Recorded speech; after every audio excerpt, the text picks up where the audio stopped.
नमस्कार साथियों, SK competition classes में आपका स्वागत है। एसएससी जीडी के एग्ज़ाम चल रहे हैं। आपका एग्ज़ाम हो चुका हो या आने वाले किसी भी डेट में आपका एग्ज़ाम होने वाला हो, ये वीडियो आपके लिए बहुत ज़्यादा इम्पोर्टेंट होने वाली है। आपके दिमाग में एक सवाल तो ज़रूर चलता होगा, अगर आप एग्ज़ाम दे चुके हैं फिर भी आपके दिमाग में आता होगा कि कट ऑफ कितना जाएगा, सेफ स्कोर कितना रहेगा। और अगर आप एग्ज़ाम देने वाले हैं आने वाले किसी भी दिन में, तो आपके दिमाग में सवाल आता होगा कि हम कितना अटेम्प्ट करें, कितने क्वेश्चन छोड़ें, कितना सेफ स्कोर रहने वाला है, कट ऑफ कितना जाएगा, सिलेक्शन कहाँ तक होगा। तो इस वीडियो में हम पूरा एनालिसिस करके, डेटा फैक्ट इकट्ठे करके, उनका एनालिसिस करके हमने एक कट ऑफ सेफ स्कोर तैयार किया है, जो कि स्टेट वाइज है। हर स्टेट का अलग अलग है, कैटेगरी वाइज है, general, EWS, OBC, SC, ST सबका, और मेन वुमेन मतलब मेल और फीमेल का अलग अलग cut off score, safe score इसमें बताया गया है। आप स्टेप बाय स्टेप पूरा वीडियो ध्यान से देखिए, आपको लास्ट तक पूरा आइडिया लग जाएगा, सब कुछ बताया जाएगा। यहाँ पर डेटा फैक्ट के आधार पे बात होगी, हवा हवाई कोई भी बात नहीं होगी। बहुत सारे वीडियो यूट्यूब पे आपको मिलेंगे जो बताते हैं इतना जाएगा कट ऑफ, इतना जाएगा, और आपको लगेगा कि हम इतना कट ऑफ क्यों बता रहे हैं, कितना इतना कम स्कोर क्यों बता रहे हैं, उसके रीज़न भी आपको बताएंगे यहाँ पर कि कट ऑफ इतना कम क्यों जाएगा, किस लिए कम जाएगा। तो चलिए शुरू करते हैं। सबसे पहले देखते हैं कि इस साल के लिए 2022 के लिए एसएससी जीडी कांस्टेबल की वैकेंसीज कितनी हैं।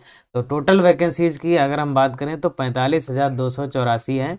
उसमें से मेल के लिए 40,274 वैकेंसीज हैं, और फीमेल के लिए 4835 वैकेंसीज हैं, और एनसीबी के लिए 175 वैकेंसीज हैं। ये ऑफिशियली डिक्लेयर्ड हैं, ठीक है। इसमें थोड़ा बहुत कुछ परिवर्तन हो भी सकता है, नहीं तो कोई परिवर्तन नहीं होगा।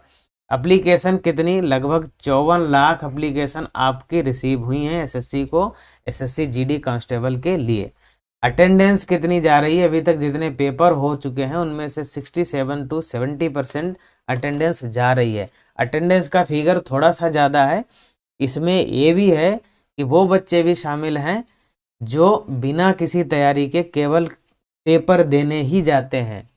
अगर उनके घर के पास पड़ गया, किसी की रिश्तेदारी में पड़ गया, कहीं भी, तो बिना बिना किसी वजह के भी वो पेपर देने जाते हैं। तो अगर इफेक्टिव अटेंडेंस की बात करें तो ये 45 से 50% ही होगी इफेक्टिव अटेंडेंस, ठीक है। ये फिगर दिखने का है केवल।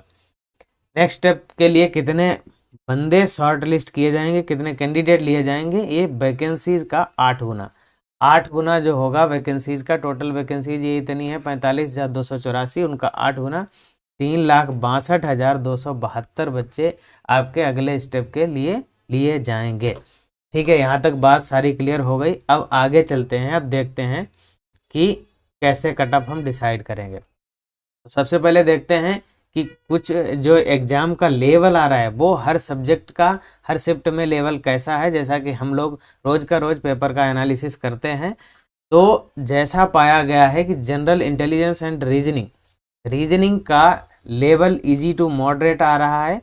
और अगर आपके रीजनिंग में 14 से 16 या 14 से ऊपर अटेम्प्ट हो रहे हैं क्वेश्चंस, तो आपके गुड अटेम्प्ट में वो काउंट किए जाएंगे, ठीक है। 14 से ऊपर, 14 प्लस, ठीक है। अगर आपके इसमें कुछ कम अटेम्प्ट हो पा रहे हैं तो भी घबराने की बात नहीं, हो सकता है आपके नीचे वाले सेक्शंस में से किसी एक में ज़्यादा हो रहे हो अटेम्प्ट, ठीक है। तो ये एवरेज है, एवरेज आपके 14 से 16 रीजनिंग के लिए। मैथमेटिक्स भी इजी टू मॉडरेट है, इसके लिए आपके अगर 13 से 16 के बीच में अटेम्प्ट हो रहे हैं, मतलब 13 प्लस अगर आप अटेम्प्ट कर रहे हैं सही एक्यूरेसी के साथ, ये गुड अटेम्प्ट माना जाएगा। इंग्लिश या हिंदी जो भी आप दे रहे हैं उसके लिए आप 14 से 16, 14 से ज़्यादा अटेम्प्ट कर रहे हैं तो आपका गुड अटेम्प्ट माना जाएगा। और जनरल नॉलेज के लिए उसका भी लेवल इजी टू मॉडरेट था, उसके लिए अगर आप 16 से 18 के बीच में अटेम्प्ट कर रहे हैं, क्योंकि यहाँ पर अटेम्प्ट लेवल थोड़ा ज़्यादा है, ऑटोमेटिक जीएस में क्वेश्चंस गलत हो जाते हैं, इसलिए यहाँ पे थोड़ा बढ़ाया गया है, ठीक है। तो अगर आप किसी सेक्शन में आपके थोड़े बहुत कम ज़्यादा हो रहे हैं, अगर दूसरे सेक्शन में भी घट बढ़ रहे हैं, तो एवरेज आप देख लीजिए, एवरेज आपका 57 प्लस, 57 प्लस अगर आपके ठीक एक्यूरेसी के साथ अटेम्प्ट हो रहे हैं तो आप मान के चलिए आप सेफ जोन में हैं, आपको डरने की कोई बात नहीं है। अब आगे देखते हैं कट ऑफ क्या रहने वाला है। कट ऑफ देखने से पहले हम ये देखेंगे कि हमारे जीडी कांस्टेबल में जोन वाइज ये स्टेट वाइज कट ऑफ जाता है। तो हमने सारे स्टेट्स को 3 जोन में डिवाइड किया है। कुछ स्टेट ऐसे हैं जिनमें बहुत ज़्यादा हाई कट ऑफ जाता है, और कुछ स्टेट ऐसे हैं जिनमें मीडियम कट ऑफ जाता है, और कुछ स्टेट ऐसे हैं जिनमें बहुत ही कम कट ऑफ जाता है। तो हमने 3 कैटेगरी में डिवाइड किया है। तो हाई कट ऑफ जोन वाले राज्य कौन कौन से होंगे? वो यूपी, बिहार, दिल्ली, हरियाणा, राजस्थान, मध्य प्रदेश और झारखंड भी इसमें शामिल हो जाएगा। तो आप इन राज्यों में से किसी भी राज्य से हैं तो आप मान लीजिए आप हाई कट ऑफ जोन से बिलोंग करते हैं। मीडियम कट ऑफ जोन में वेस्ट बंगाल, उड़ीसा, महाराष्ट्र, गुजरात, छत्तीसगढ़, हिमाचल प्रदेश, आंध्र प्रदेश, अरुणाचल प्रदेश, ये सारे मीडियम कट ऑफ जोन में आते हैं। और इसके अलावा जो भी राज्य बच गए हैं वो सब लो कट ऑफ जोन में आपके आएंगे। तो आप इसमें से देख लिया आप किस राज्य से हैं, तो उस हिसाब से आप अपना जोन सेलेक्ट कर लीजिए। अब हम बताने जा रहे हैं कट ऑफ, जो भी एनालिसिस करने के बाद में जो भी कट ऑफ निकल के आया है उस पर हम बात करेंगे। सबका कट ऑफ बताएंगे, कैटेगरी वाइज बताएंगे, मेल फीमेल का बताएंगे, जोन वाइज बताएंगे। आप जिस भी स्टेट में हों आप उस हिसाब से अपना देख लीजिए। देखिए यूआर कैटेगरी का सबसे पहले हम हाई कट ऑफ जोन की बात करेंगे, जिसमें यूपी, बिहार, राजस्थान, पंजाब, हरियाणा, दिल्ली, मध्य प्रदेश, झारखंड, ये सारे आते हैं। उनकी बात करेंगे। उनमें यूआर का मेल के लिए कट ऑफ जाएगा, सेफ स्कोर रहेगा 52 प्लस। 52 टू 56 हमने डिसाइड किया है। तो 52 से अगर ज़्यादा आपका स्कोर बन रहा है, 52 प्लस बन रहा है, तो आप सेफ जोन में हैं। अगर आप एक फीमेल हैं तो आपका 48 प्लस अगर बन रहा है तो आप सेफ जोन में हैं। वहीं अगर आप ओबीसी कैटेगरी से बिलोंग करते हैं और इस जोन के किसी भी राज्य से बिलोंग करते हैं, तो अगर आप मेल हैं तो आपका 48 टू 52, 48 से 52 के बीच में होना चाहिए। और फीमेल अगर आप ओबीसी से हैं तो 44 से 47 के बीच में होना चाहिए।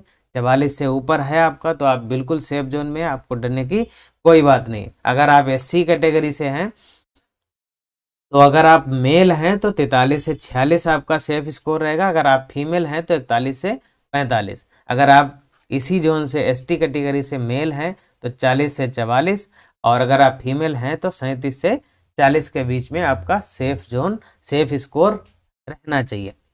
ठीक है, अब बात करते हैं मीडियम। और एक बात और, जिनका पेपर अभी रह गया है, जिनका पेपर अभी होना है, उनके लिए अभी हम लास्ट में एक सॉलिड एडवाइस देंगे, जिससे कि वो जो गलतियां एग्जाम हॉल में होती हैं वो गलतियां आपसे ना हो। आप थोड़ा इंतजार करके वीडियो पूरा देखिए जरूर। ठीक है, तो मीडियम स्कोर जोन जो है उनके राज्यों में देख लेते हैं। यूआर का कट ऑफ मेल का रहेगा, सेफ स्कोर रहेगा 45 से 48, फीमेल का 42 से 55, 42 से 45 है, सॉरी 42 से 45। और मेल का इसमें ओबीसी कैटेगरी में 41 से 45, फीमेल का ओबीसी कैटेगरी में 38 से 42, और एससी कैटेगरी में मेल का रहेगा 37 से 40, फीमेल का रहेगा 34 से 36, और एसटी कैटेगरी में रहेगा 35 से 37 मेल का, और फीमेल का 32 से 33। अब लो स्कोर, लो कट ऑफ जोन वाले जो क्षेत्र हैं उनमें आप एक बार इसको नज़र दौड़ा के देख लीजिए। इसमें जिस भी कैटेगरी में हैं आप, मेल हैं फीमेल हैं, उस हिसाब से आप अपना देख लीजिए। अब बात आती है जिन लोगों का पेपर अभी अगले किसी दिन में होना है, उनके लिए एक सही सलाह क्या है। देखो आप सबको पता है कि कोई भी एस्पिरेंट कितना भी पढ़ ले, एग्जाम में अटेम्प्ट एक लिमिट तक ही कर सकता है, एक लिमिट से ज़्यादा अटेम्प्ट नहीं कर सकता। अगर वो अटेम्प्ट करता है उससे ज़्यादा तो या तो वो गलत लगाएगा और माइनस मार्किंग के चुंगल में फंसेगा, या तो फिर वो इतना ज़्यादा बुद्धिमान है, जो कि होने की संभावना थोड़ी कम होती है।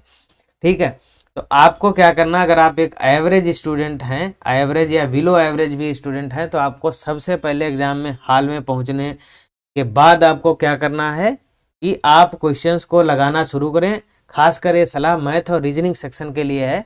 जैसे ही मैथ और रीजनिंग का सेक्शन आपके सामने आए, सबसे पहले वो सवाल हल करिए जो देखते ही लगने वाले हैं। क्वेश्चन देखा आपने, 10 सेकंड में डिसाइड किया कि होगा कि नहीं होगा। अगर बहुत आसानी से होने वाला क्वेश्चन है वही सीधे लगाइए और आगे बढ़ जाइए। किसी भी क्वेश्चन पे फंसिए मत, मैथ और रीजनिंग के सेक्शन में खास करके कोई भी क्वेश्चन पे आप फंसना नहीं है आपको। और जितने आते हैं फर्स्ट राउंड में उतने सारे लगा के और हिंदी जीएस के कंप्लीट करके फिर जो टाइम बचे, जो क्वेश्चन छूटे वाले हैं उन पे टाइम देना है। अगर आप मैथ रीजनिंग के किसी भी कैलकुलेटिव क्वेश्चन में फंस गए तो आपके हिंदी और जीएस के आते हुए क्वेश्चन भी उनके लिए आपके पास टाइम नहीं बचेगा और जो कि नुकसान की भरपाई आप कभी नहीं कर पाएंगे। ठीक है, तो ये बात जरूर ध्यान रखिए, मैथ रीजनिंग के किसी भी क्वेश्चन में ज़्यादा नहीं उलझना है। आप मान के चलिए हम 5 क्वेश्चन रीजनिंग में 5 क्वेश्चन मैथ में छोड़ने के लिए ही आए हैं, हम उनको छोड़ देंगे।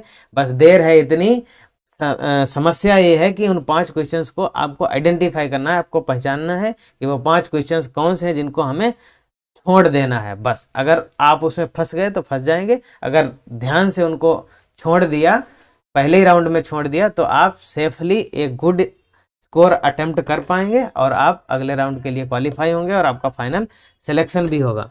चलिए, अगर चैनल पर नए हैं तो चैनल को सब्सक्राइब करके बेल आइकन दबा लीजिए, ताकि अभी एक बार पेपर सारे खत्म हो जाएंगे फिर से हम एनालिसिस देंगे। और हमारे चैनल पर रोज शाम को एनालिसिस चलता है, एक वीडियो मिलता है आपको, पूरे दिन की सारी शिफ्ट का एनालिसिस मिलेगा उसमें, 8 से 8:30 बजे के बीच में एनालिसिस आपको मिल जाएगा। और चैनल पे नए हैं तो सब्सक्राइब करके बेल आइकन दबा लीजिए। चलिए अगले वीडियो मिलते हैं, तब तक के लिए अपना ध्यान रखिए। यहाँ तक देखने के लिए बहुत बहुत धन्यवाद।